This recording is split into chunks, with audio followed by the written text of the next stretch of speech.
content presented in this podcast is based on real events and may contain graphic descriptions of violence, sensitive topics, and explicit language that may be triggering, offensive, or sensitive subjects to some viewers and listeners. Discretion is advised. The purpose of this podcast is to explore and discuss true crime cases for entertainment and educational purposes only. This podcast does not intend to glorify or sensationalize crime, but rather aims to analyze and understand the complexities of human behavior in the criminal justice system. We encourage listeners to approach this content with empathy, critical thinking, respect for the victims and their families. The music stops, and for a moment there's silence. Not the comforting kind, the kind that comes after chaos. On October 1st, 2017, 11 minutes. That's all it took for thousands of lives to be split into a before and after. Among them was Mary Jo von Tillow. Her husband, Kurt, was killed on the Route 91 Harvest Festival, the deadliest mass shooting in American history. But this isn't just a story about what was taken. It's about what was found in the wreckage, the connection, the courage, and the kind of strength that only rises when people refuse to let tragedy define them. So today, Mark Gray joins me to walk us through the journey behind the book, The Las Vegas Massacre Connections, its truth, its impact, and what it means to carry tragedy together. And this is a story of finding strength after the unthinkable. So with that being said, it's time to start the show. Let's hit it.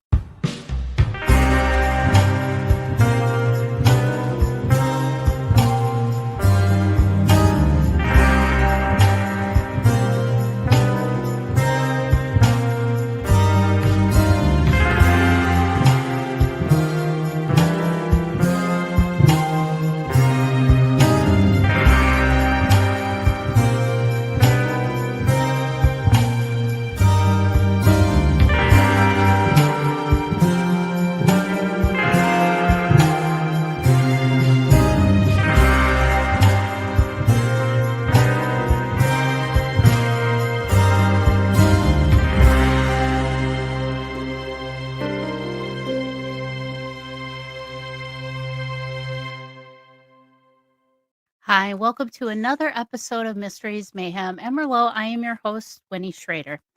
Well, tonight we're going to talk about one of the largest mass shootings in American history. It is the largest, but we really don't hear about it anymore.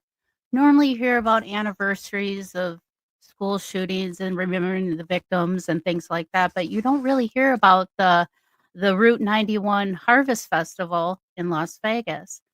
But on the night of October 1st, 2017, the Route 91 Harvest Festival was alive with music, lights, and thousands of people gathered under a warm Las Vegas night sky. No one in the crowd could have imagined how quickly everything would change. The mass shooting occurred between 10:05 p.m. and about 10:15 p.m., which was the third and final night of that music festival. When the shooting began, country music singer Jason Aldean was giving his closing performance that night. Now, from the 32nd floor of the Mandalay Bay Hotel, a 64-year-old gunman began firing into the sea of concertgoers below. The first bursts were met with confusion, fireworks maybe, but within moments, the horrifying reality became very clear. More than 1,000 rounds rained down on that festival grounds. 58 lives were stolen, hundreds more were wounded, and the chaos that followed left the total number of injured in the hundreds beyond that. It was 11 minutes of terror that reshaped countless lives forever. 58 souls gone. When officers finally breached the gunman's suite, they found him dead from a self-inflicted gunshot wound. Despite years of investigation, his motive remains officially unknown, a void that continues to haunt survivors and families searching for answers. Now, the attack stands as one of the deadliest mass shootings by a single individual in American history. The tragedy of that night continues to echo, leaving behind questions, grief, and determination among many to find meaning and strength in the aftermath of this chaos.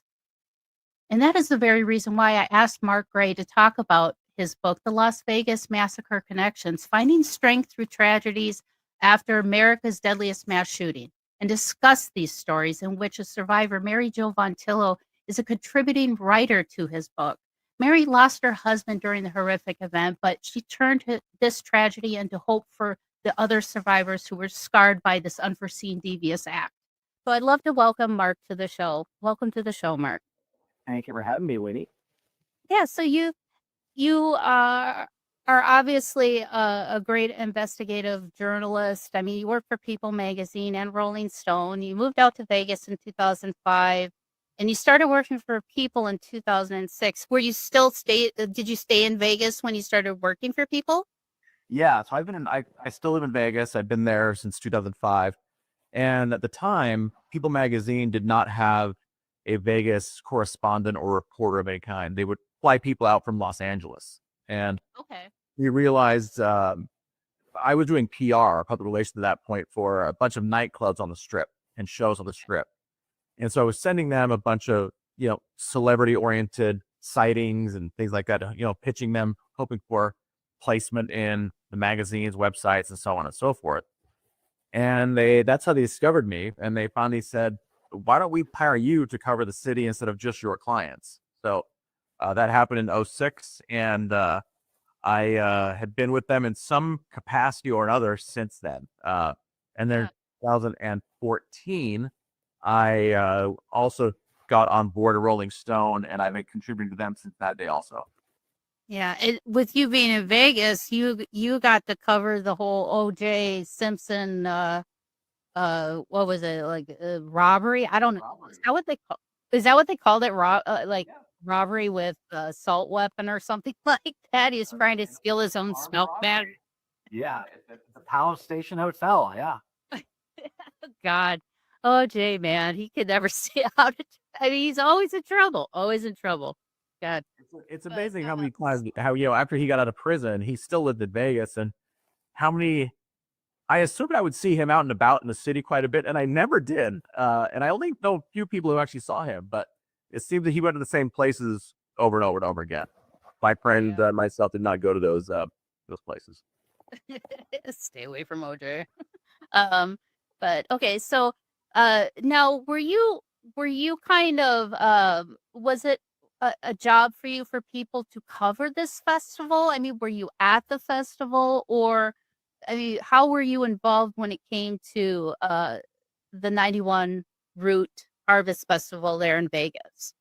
Yeah, so I was actually covering it for Rolling Stone that whole weekend, and Okay. the story was initially supposed to be the 10 best things I saw this weekend at the Route 91 Harvest Festival in Las Vegas. And it was a 3-day show, so you kind of figure out, kind of find 3 moments per day. And so Jason Aldean was the final act of the final day on day 3. So 9 of those items were written and ready to go. And I was saving the 10th item for something Jason Aldean related. He was kind of the headliner. And obviously the story changed drastically. And that, that story that I wrote about the 10 best things never saw the light of day. But what I ended up doing, however, was, I was there and I was seeing, murder happening in real time, certainly. I ended up getting home that night. You're just totally shaken by what's happened. And you also aren't really sure what's happened at the same time, because why would you think I'm going to go to a concert and I'm going to see, this kind of chaos and carnage? And so I just decided to start writing a first-person story of my experience, no one else's. I just said, this was what I went through. This is what I saw. And I sent it into Rolling Stone at, probably 4 a.m, Las Vegas time. And sent it in. I shut my laptop, and I have not read that story since. But I know it published on Rolling Stone. It did extremely well, and so it was I became sort of one of the voices of Route 91, at least from the media standpoint. Okay. Now, how close were you in vicinity to where was most of the carnage that happened? Was it isolated in one area of the floor plan, or I mean, was it just like completely scattered throughout the whole grounds there where the concert was? It was pretty well scattered. Now, most of the fatal victims I said the majority is the best way of saying it. The majority of the fatal victims were on the west side of the concert venue. But people were shot all over all over the acreage there. Yeah, I can't imagine. I mean, you're at a concert. That is like the last thing would even cross your mind, especially at a country festival. I mean, it's not you're there, you're drinking beers, you're enjoying the music, the atmosphere is fun, and then boom, all of a sudden it just stops. Yep. And I can't imagine being in that mindset of what is happening, especially when you're hearing these noises, and it's not a noise you hear every day, you know? No, it is not. Yeah, Um, we all thought it was. I mean, I thought it was fireworks. I shouldn't say we all, but I thought it was fireworks. I know a lot of people did. A lot of people thought it was reverb from the, maybe a speaker was blowing out one about based on these speakers or something like that. In fact, Jason Aldean has been on the record saying he thought initially that it was a sound issue and a tech issue with speakers, and he was getting angry at his team, saying, fix it, not realize what it really was. Yeah, I suppose. Yeah, when those speakers pop and make that noise, yeah, and you also in an area. I mean, if you've ever been to Vegas, you have tall hotels. Echoes happen. I mean, when you hear fireworks go off near the Strip, the echoing off the buildings is insane. So I could see how so much confusion could be going on when he started shooting. Yeah. Now, once everybody kind of started realizing what happened,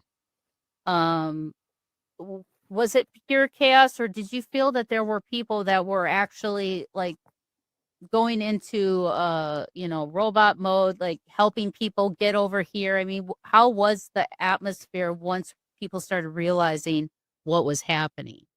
Pure chaos. Pure chaos.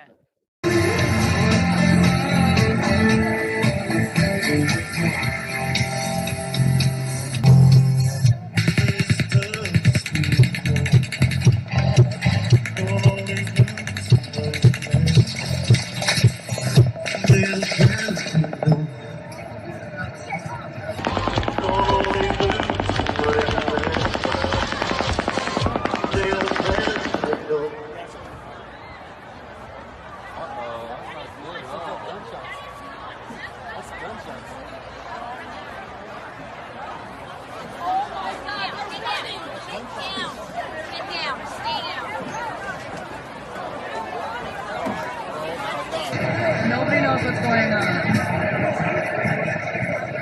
Get down. Very good. Not real gunshots.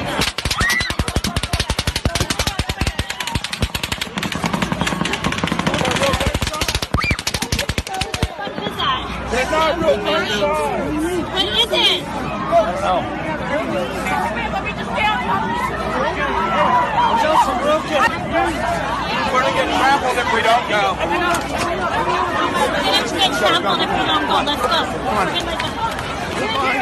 It's fireworks. It's fireworks. Stop. It's fireworks. Fireworks.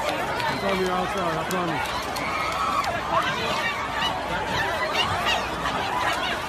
It's on the outside, honey.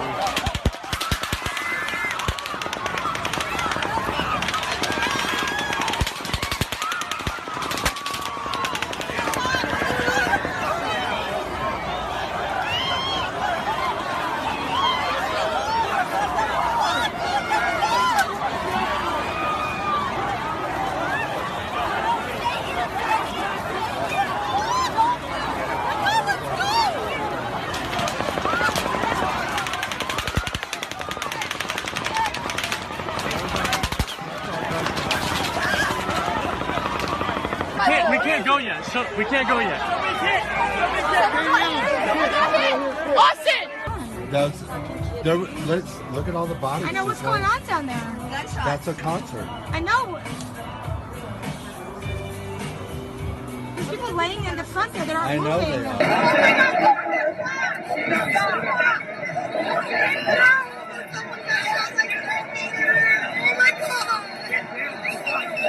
moving. The people started, coming to help and, come over here, let me help you. What's wrong kind of thing. That all happened pretty quickly after, but in those initial moments, it was all chaos because, again, for the first really, let's call it 20 seconds, 50 seconds, you didn't know what it was. You just heard a bunch of loud noises. And unless you were next to someone who got shot, you thought it was just fireworks or something like that. So Yeah. it was absolute chaos for the initial stages. And then that's when, things started happening and you realize what it was. And, little heroic actions were happening all over the place. Okay. You join me under here, like Mary Jo's daughter. And I'm sure we'll get into Mary Jo von Tillow, but, her daughter got a cell phone cord out of her purse and used it as a tourniquet on her niece. So things like this were starting to happen, but it took a second to realize what was going on.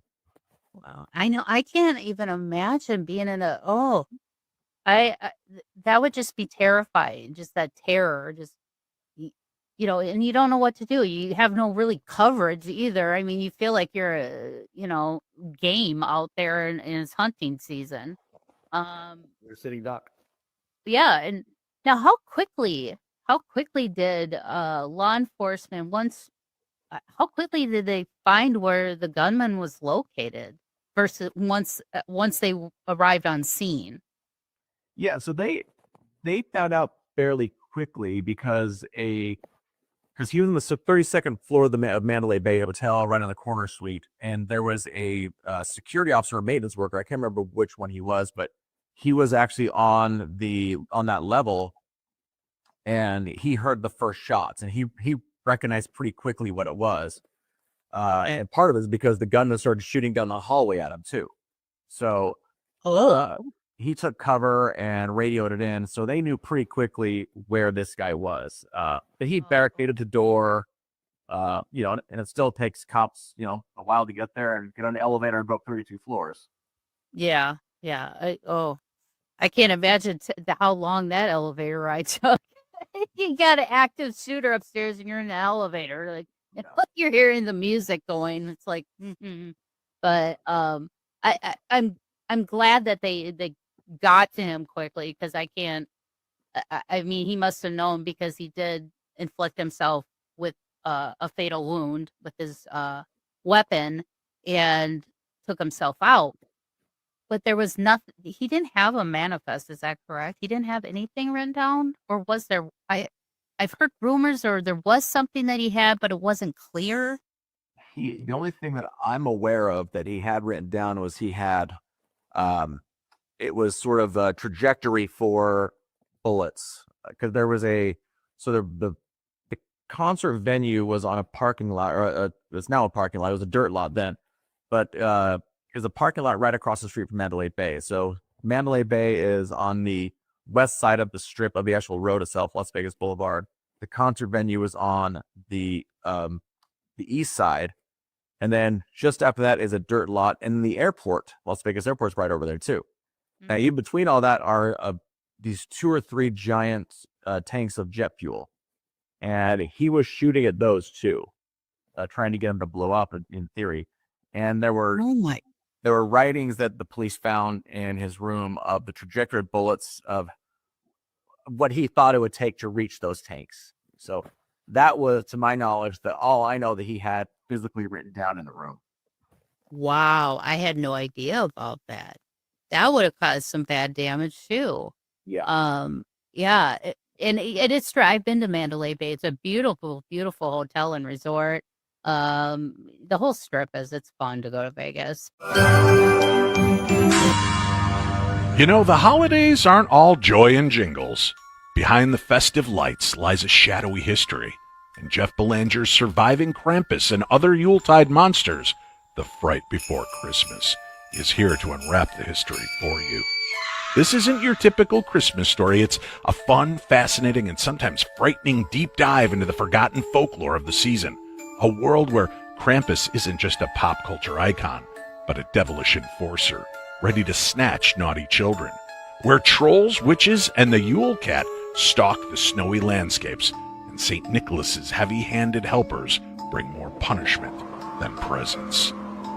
Explore folklore from across the globe, from the elf-like Tomten to the terrifying Grilla, who drags the misbehaved to her mountain lair. Discover why the winter solstice, the darkest time of year, has always been a season to fear. Whether you're curling up by the fire or walking alone on a cold winter's night, The Fright Before Christmas will have you questioning every shadow. It's available in hardcover, audiobook, and CD, perfect for gifting to your favorite spooky season lover. So this holiday season, add a little more fright to your festive nights. Grab your copy of The Fright Before Christmas, available wherever you buy your favorite books, because nothing says Merry Christmas like a Yule cat ready to pounce. Now, did you reach out to Mary Jo von Tillow, or how did you get connected with her? Because I find her story very inspiring, because, I mean, to lose a spouse, I mean, I'm sure they were probably there as a family. It's, music, vacation, whatever. And to lose your soulmate in such a tragic way and so quickly like that. How did she come about into your book, and how were you guys introduced to each other? Yep. So a fun story. I was 4.5 years after the shooting. So this is 2021 now. I was Rolling Stone and asked me to go to. They want to do a 5-year reunion, not a reunion. Excuse me, a 5-year anniversary story of the shooting, and they said, we want you to go and interview a bunch of these survivors and widows and things like that. And at that time, a bunch of these survivors would go to this one particular Los Angeles Angels baseball game in Anaheim, California. And I had never heard of this. I did not know this existed, but one of my colleagues at Rolling Stone knew that it was a thing. Okay. So I went out there and I gotten in touch with a woman who sort of put it on and told her what I was doing. And she said, okay, I'll kind of set you up and kind of make some introductions to people. And I was at this baseball game, and I was tailgating with everyone beforehand, but I'm sitting at the game, and this woman's sitting in front of me. It was Mary Jo von Tillow, who I did not know at that point. And I was told her story in advance, so I kind of had an idea. So I said, I told her, hey, I'd like to speak to you. I'm Mark Gray. I'm, Rolling Stone. I'm covering this story, et cetera, et cetera. And Mary Jo, she will deny this to this day, by the way, but she, I think she's over here somewhere too, but, I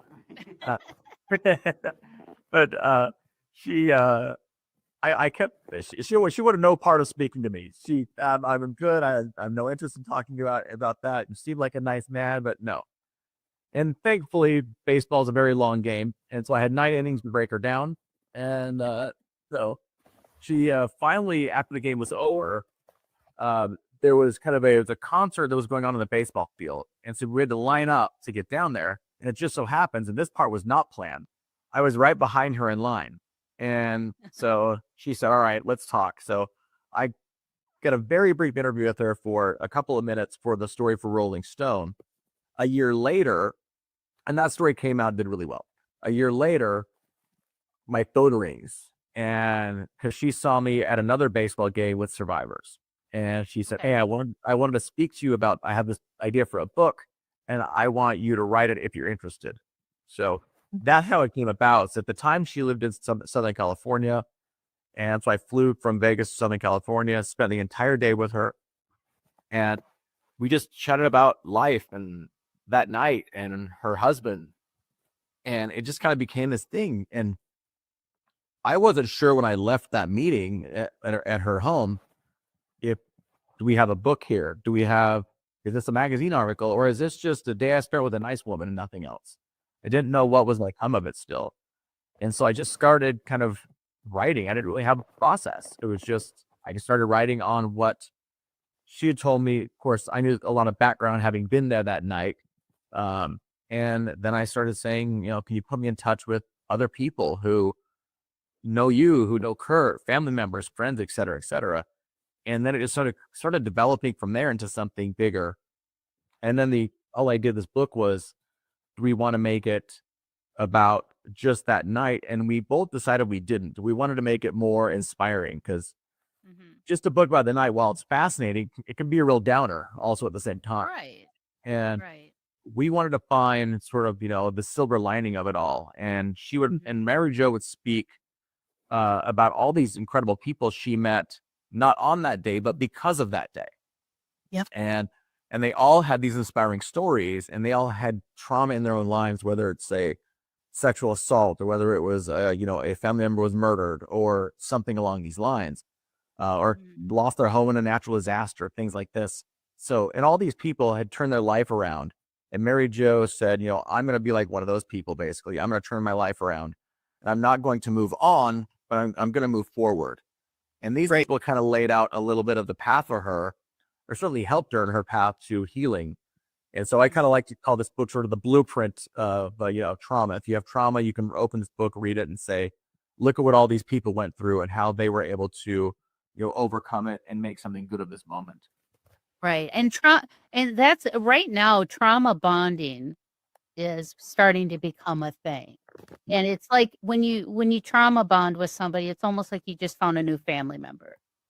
Because you have so much in common with such deep meaning, tragedy, scars, that you can empathize with each other and understand. So it's like a different type of family bonding, that trauma. And I do believe it does help with the healing process for sure, because I can't imagine feeling so isolated and alone in your own anxiety and chaos, having to live through this and then having to grieve somebody who didn't.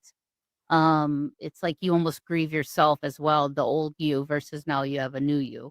So yeah, so I could see how connecting stories and tying people together, and people that didn't even know each other to begin with, now all of a sudden they have this tight bond that they can lean on each other for. I think it's very important for victims of tragedies like this, or just even if it's just just a family, like somebody was murdered. I mean, anything like that.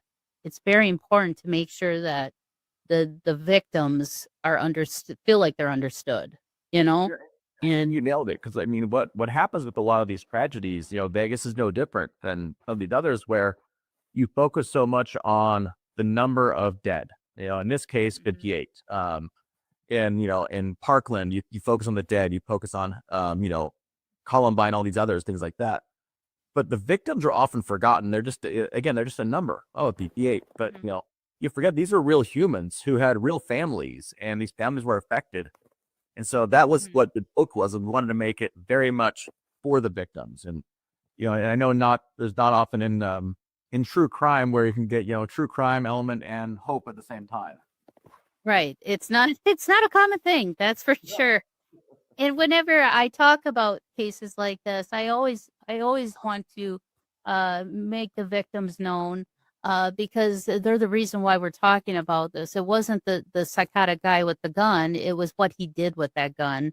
And that's what we have to remember. And I know that it's all that everybody likes the gore and the shock and everything up front, but nobody really realizes the weight that a tragedy like that carries. And it just doesn't stop after everything's cleaned up. The grounds are clean, swept, garbage is picked up. It's still there, and it's still lingering for the victims. Now, do they do anything, any type of memorial service, or is there something in that area that is dedicated to the victims? Is there like a memorial there? There is. It's not in that area necessarily. Now, if you know the geography of Las Vegas, Mandalay Bay sits on the far south end of the Las Vegas Strip. It's about as far south you can go when you're speaking of the famous Strip. Now, old downtown Vegas, which is not the Strip, old downtown is Fremont Street. The Golden Nugget, those old-timey hotels you hear about. I love it there. Yeah. So in that area, roughly, there is something called the Healing Garden. And the Healing Garden was built within, I think it was 3 or 4 days of the shooting. It was very organic, donated land type of situation. And people started building this for the victims of Route 91. And that still exists to this day.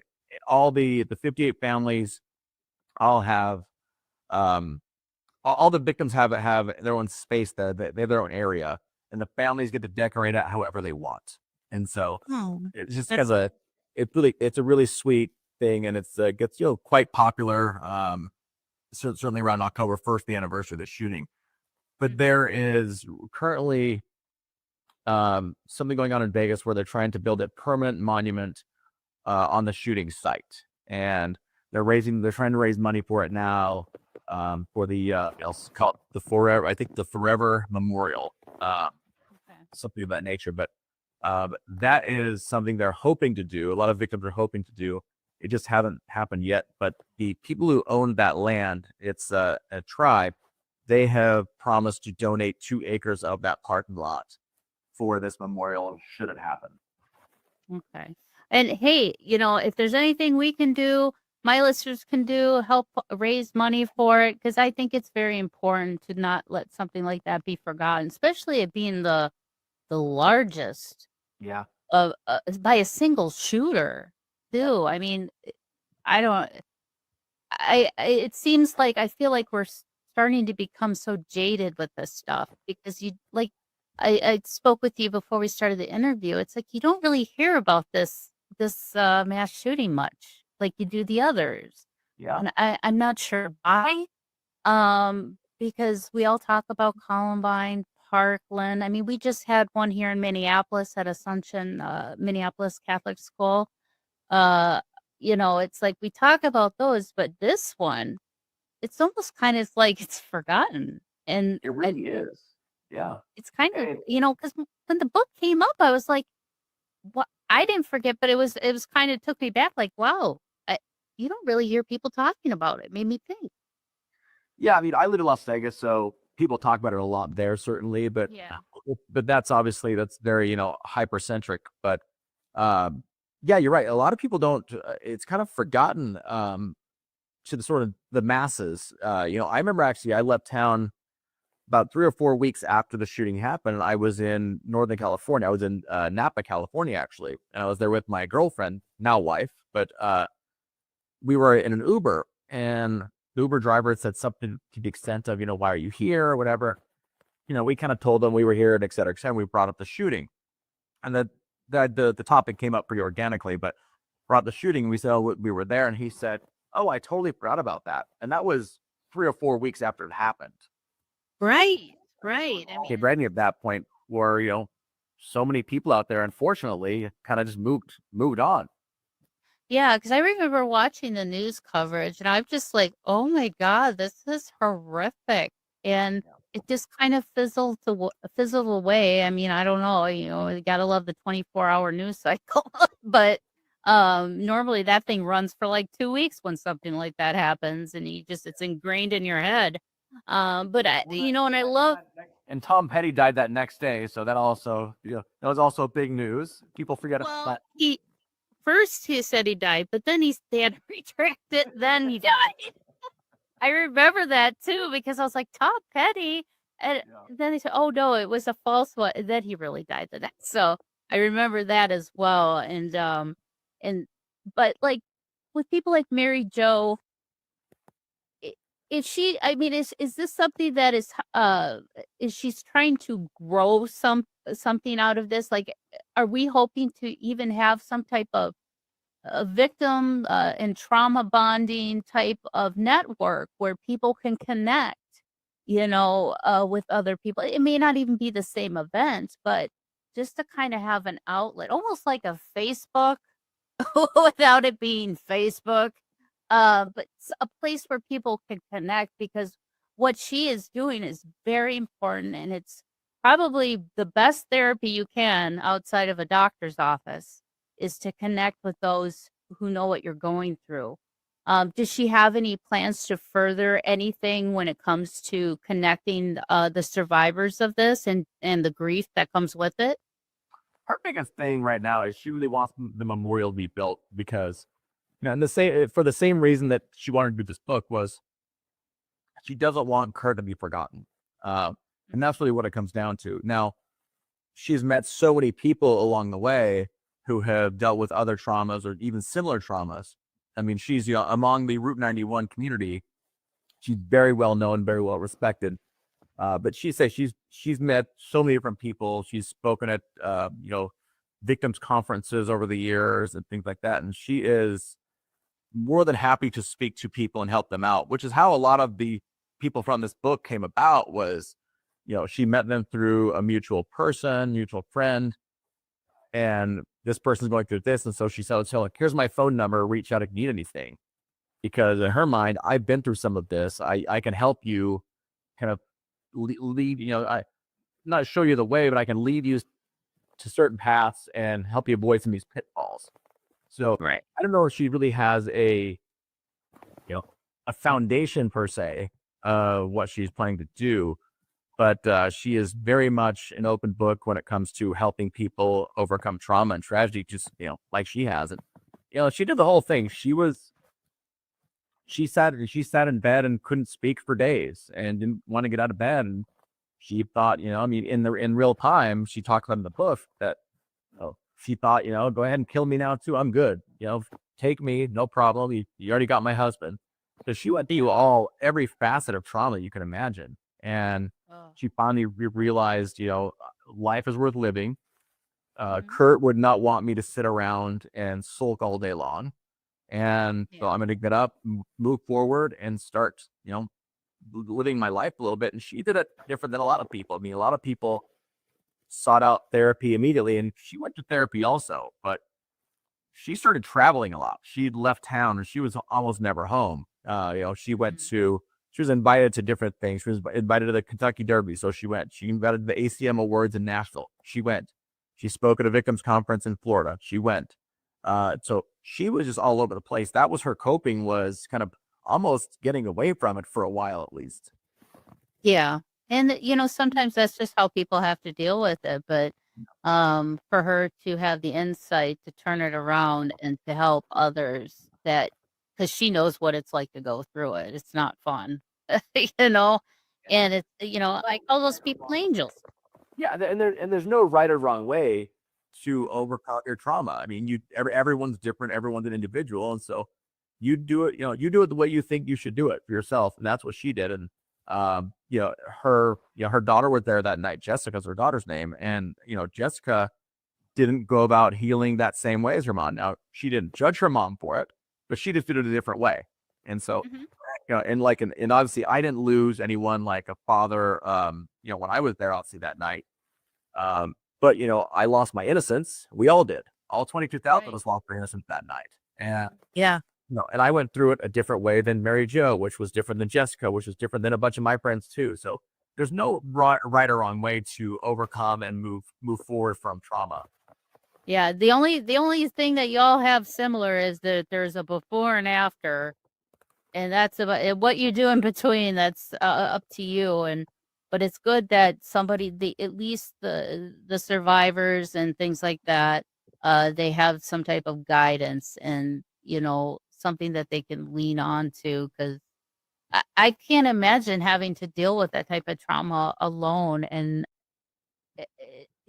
I'd be seeing it in my vision over and over and over again, and just the tragedy of it all. But I'm glad there's some hope coming out of it, because like I said, you would never expect to go to a country music concert with Jason Aldean and get shot up the way that they did. And I commend you for writing this book, and Mary Jo for finally giving in and breaking her down.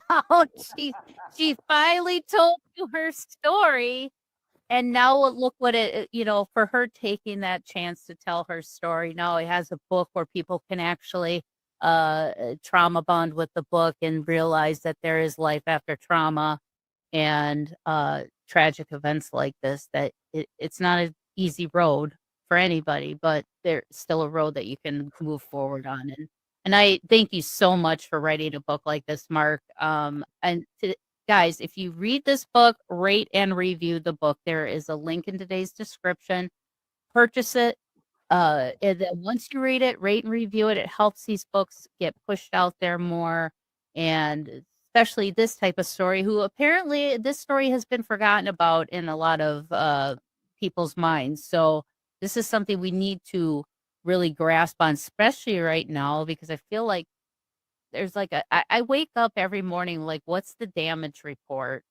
And, you know, like, is there a tragedy? Is there a school shooting happening? Is somebody trying to get assassinated? I mean, it's today's world. I think just watching the news, we're traumatized.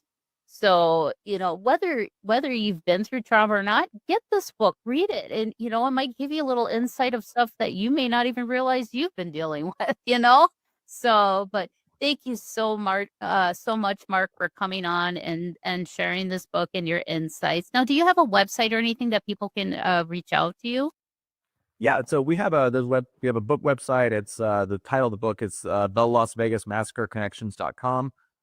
We have Instagram of the same handle. My Instagram, I'm happy to put it out there, is at the Mark Gray, Okay. MARKGRAY. Happy to chat with anyone out there, and like I say, if anyone needs sort of even to trauma bond with me, I'm more than happy to. I've been doing it. I've dealt with this for several years, 8 years going now, and I've pretty much figured out the way that I do it. And it's not probably not for everyone, but it worked for me, and I'm happy to share whatever I can with anyone else.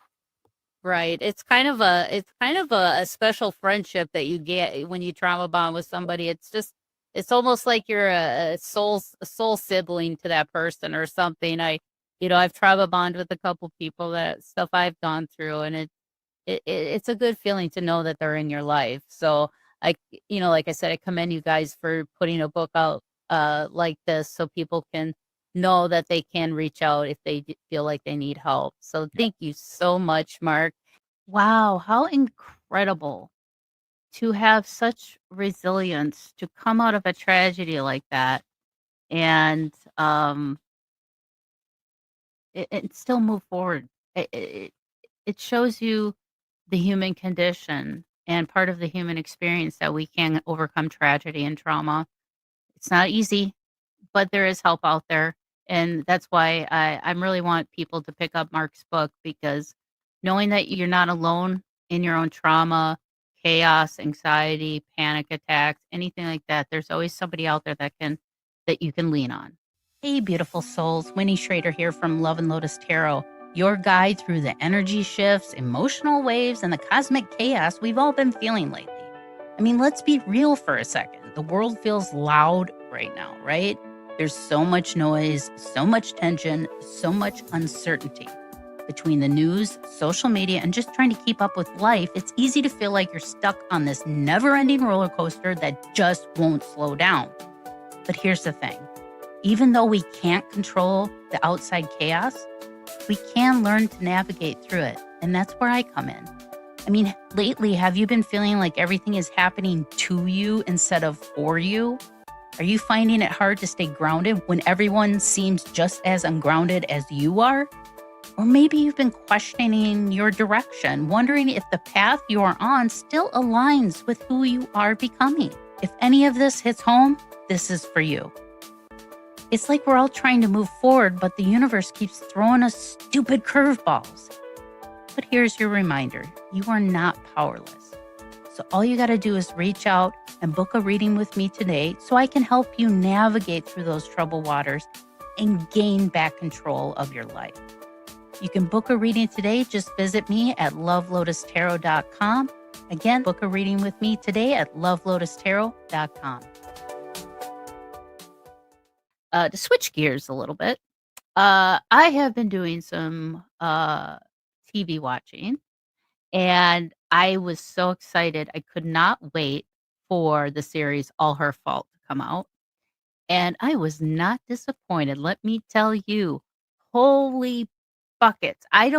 This thing has more twists and turns than the corkscrew roller coaster. I mean, talk about true crime at its finest. I mean, you have murder, kidnapping, conspiracy, embezzling, gambling, addiction, cover-ups. I mean, and it's so like you never know which way it's gonna go until it happens, and it's when you think it's gonna go one way, it goes completely the other. But if you haven't watched the series on Peacock, All Her Fault, you need to if you're a true crime junkie like I am. This was a fascinating series. I loved it. I almost want to rewatch it again just to see if I missed anything. To say how did I not know this? But it's starring Dakota Fanning, who is an awesome actress, Michael Pena, who's been around for ages, and he used to kind of do some comedy, kind of more kitschy type stuff early in his career, but he's gotten some really, really good roles throughout the year, more serious roles. And he was in the movie 9/11 with Nicolas Cage.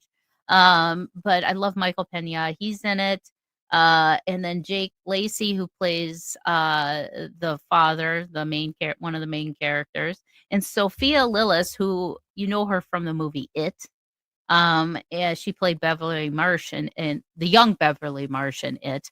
But she was fantastic in her character too. I can't really say who's who, what's what, because I'm going to give too much away, and there's no spoilers in this, not at all. So I just wanted to leave that up front. But it'll leave you just jaw dropped, like, what?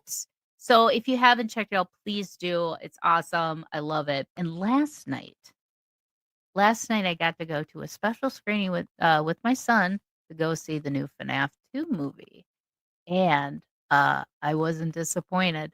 Now, I had really no clue going into the whole Five Nights at Freddy's movie series, and because it's a video game that I don't play, my son's played it.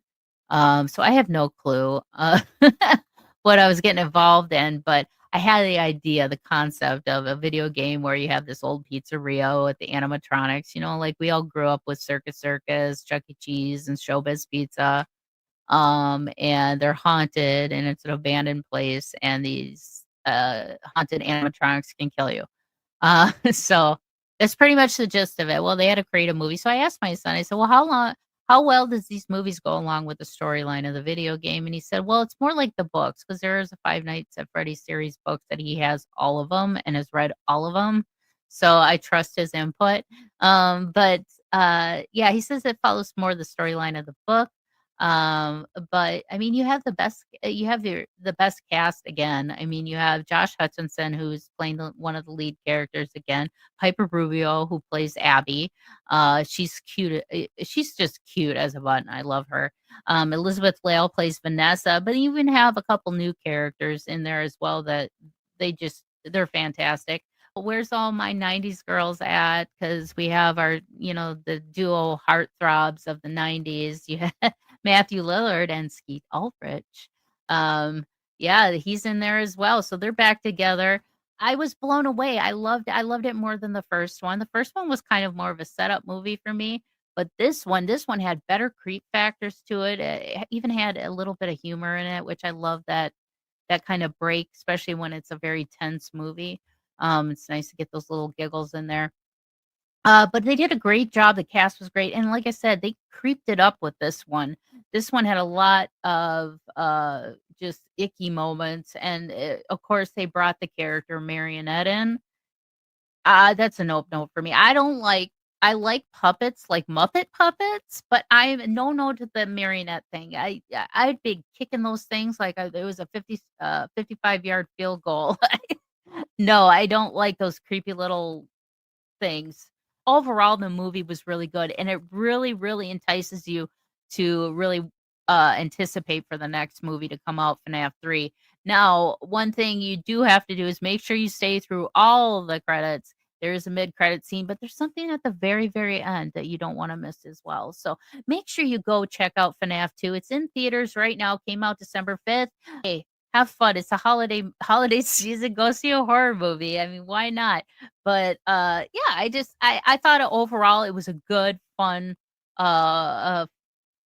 family horror flick. I mean, family, I say that loosely, but we all know the age group that FNAF is targeted to, and my son is a huge FNAF fan, and he's just chomping at the bit now. He's like, I want FNAF 3, not like now, Mom. And I said, well, you're just gonna have to wait. But yeah, check it out, and I give it probably, I would say, 4 out of 5 fingerprints for for FNAF 2.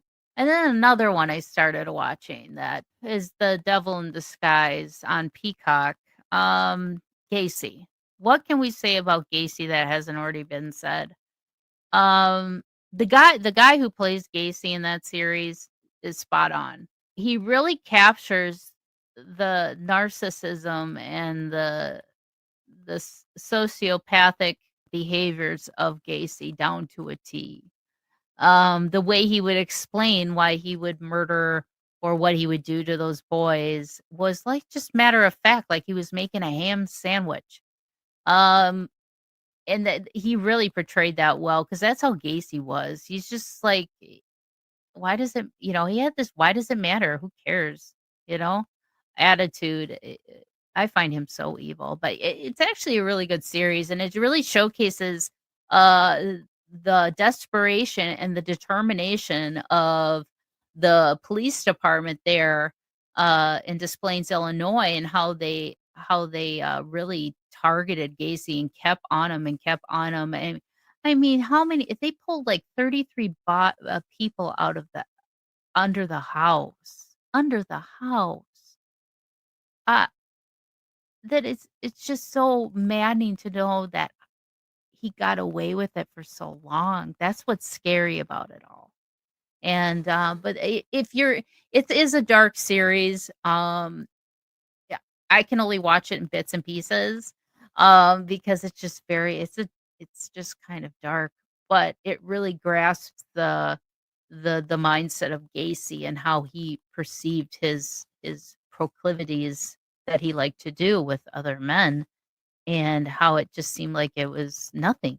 Um, so that I think that actor should probably get an award for that because that's hard to pull off that coldness like that and to really put it through the screen. Woo.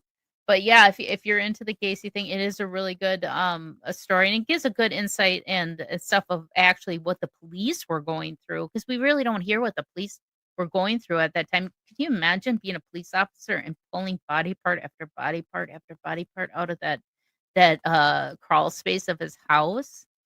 And knowing that it's from different people, um, that really has to I mean, the cops, they wanted to get Gacy so bad because they wanted to stop this carnage that he was causing, and they finally got him, thank goodness. But, yeah, that one's a really good one as well. It's just if you don't like super dark stuff, then it's probably not a good idea for you to watch it.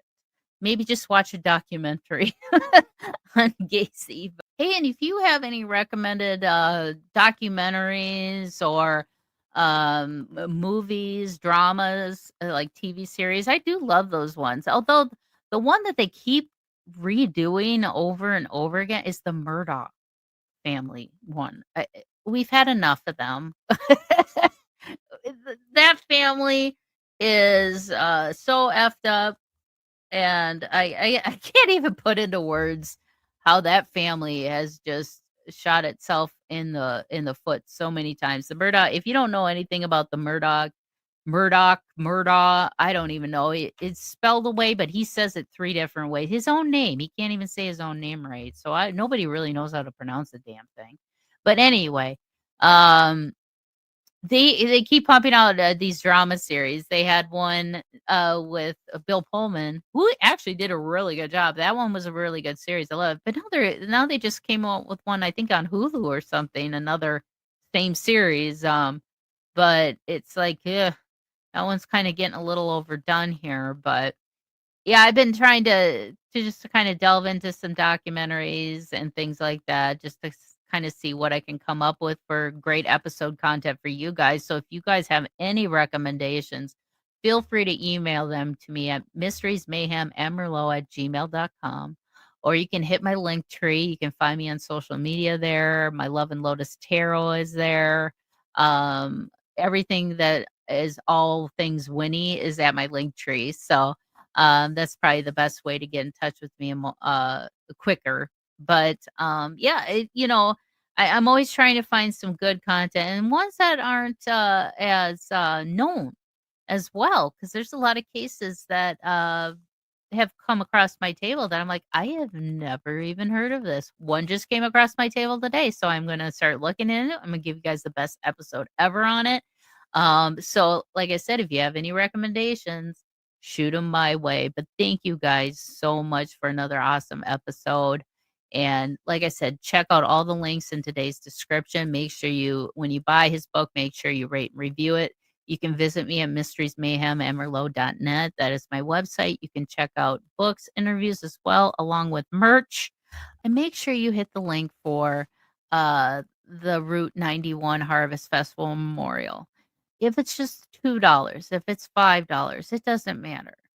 Those are the things that we need to put up as to memorialize the victims so they're not forgotten. They've been still trying to do that for Jeffrey Dahmer's location of his apartment building that they tore down. They wanted to build a memorial park, and it's still yet to happen. But it's to honor those who are lost at that place is important because it becomes sacred ground. People died there, innocent died there. It's sacred now, so it should be treated as such. And if you guys want a really good firsthand account of the Las Vegas Route 91 Music Festival Massacre, watch the documentary series on Paramount TV, 11 Minutes. It gives you real-time accounts of what was happening, law enforcement, and they had to deal with injured officers as well. So it's very impactful, emotional. You hear stories from other survivors as well. So I highly recommend if that's something that you can watch. But like I said, fair warning, it is traumatic at times to watch. And if you are triggered by mass shooting events, gun violence, things like that, it's probably not the documentary for you. Again, though, it's called 11 Minutes. It's on Paramount TV.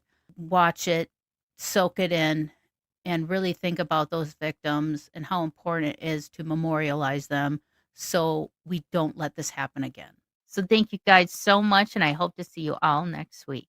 Thank you for joining me for another episode of Mysteries, Mayhem, and Merlot. And until our next case, my armchair detectives, stay safe, stay vigilant, and stay aware.